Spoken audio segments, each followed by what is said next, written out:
Hi. Just wanted to talk to you briefly about meditation.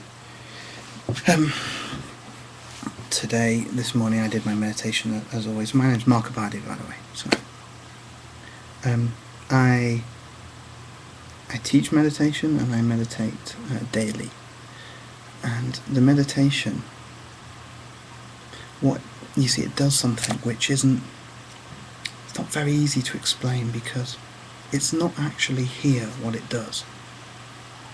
And what I mean by that is Mark is here. Mark has his personality and his opinions and his thoughts. And there's a pen and stairs and all that stuff.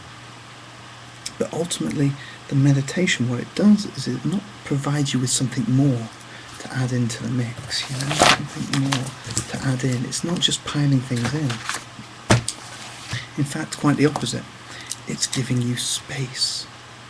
It actually gives space in the area.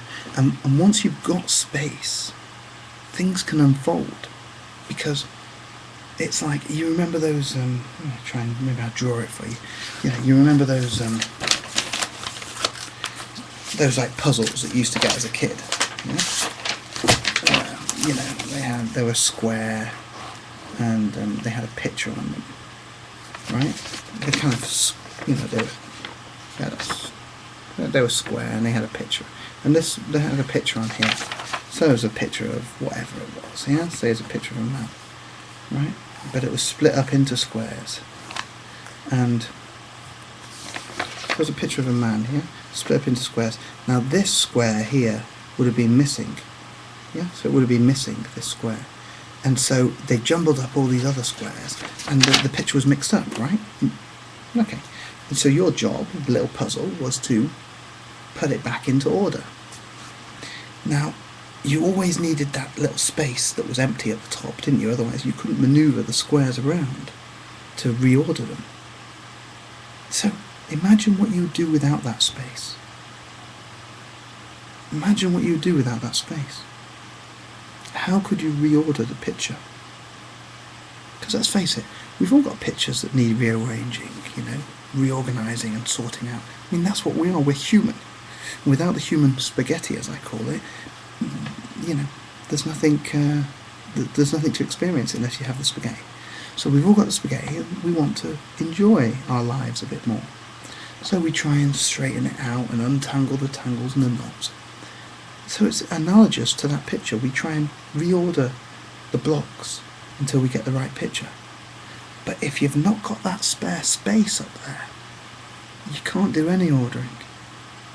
You're stuck with what you've got. And that's what most people are living in, a place without space. Now imagine what would happen if you had 5 spare spaces up in the top corner. You'd just be able to sort of slide pieces in and around more easily. Imagine if you had 20 spaces. You just slide everything in. It would be easy to reorganize yourself. And that's the point. Meditation is not about making yourself still and quiet and telling your mind to shut up. Well, it is about stillness. But it's not about telling your mind not to think. Your mind will think. It's about where you put your attention. My eyes will see. Wherever I put the attention, it's like me trying to say to you, right, I'm going to make my eyes not see. You can't do it. Your eyes will always see. They're designed to see. But what you see, that's a completely different story.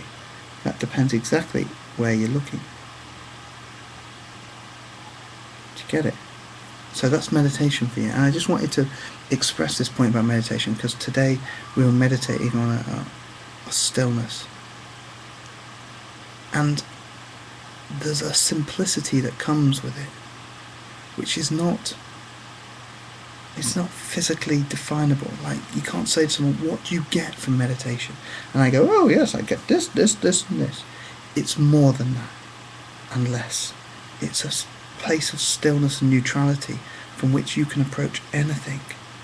You start to understand words that you read differently. You start to breathe differently. Notice things that you wouldn't really notice before. It's a journey. Amazing. I just thought I'd record that essence. Feel free to ask me anything.